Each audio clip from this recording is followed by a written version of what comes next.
азырынча ага пас бергенге болбойт. Ой, сонун пас. Мына дагы бир идеалдуу пас. Эми дарбаза бош, гол. Мына бош дарбазага ошентип топту тээп, Абдурасыл Маликов эсеп сан 3 мына ушул жерде карасаңыздар, тереңден 3 оюнчудан турган каскатар тизилген оюнчулардын артына топту таштап берди.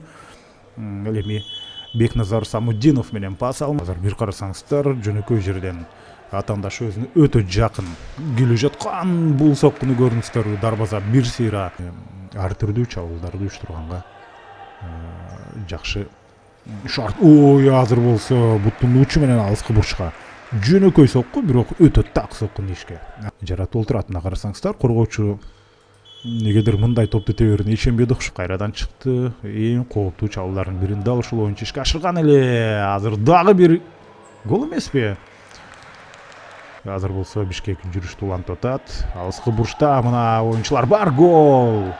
Бул рет гол. Топ мында деле аяктын сыртына чыгып кетти. Абдымамытов жасады жана андан кийин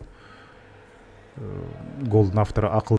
Ал жакта жада калса биздин оюнчуларга караганда 1 жашка улуулар келген. Азыр болсо мына алгачкы гол Фергана командасынан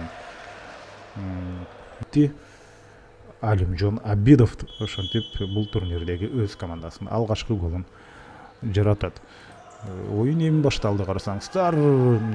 Уламдан улам чабуулдар орун алып баштады. Бишкектин экинчи тайм башталды. 16 жашка чейинкилер арасындагы эл аралык Шепкинден чабуулга чыгуунун аракетин көрчүдөй. Пас берилүү керек жана болсо Адахам Абдумаматов колдонот.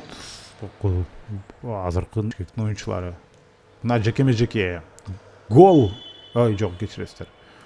Дарбаза торунан орун алгандай болду.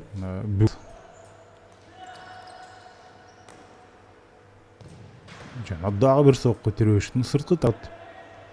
Оң канаттан да ушул Касмакунов бара жатат. Жана гол. Мына көрдүңүздөрбү? Ушинтип дагы бир жакшы комбинациялар.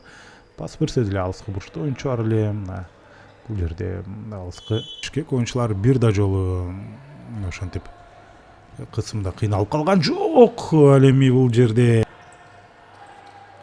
азыр чабуул жана сокку. Караңыздарчы, чабуул андан ары уланып атат. Жок, буга чейин дарбазага туруп аткан Талгат Адылбеков эмес.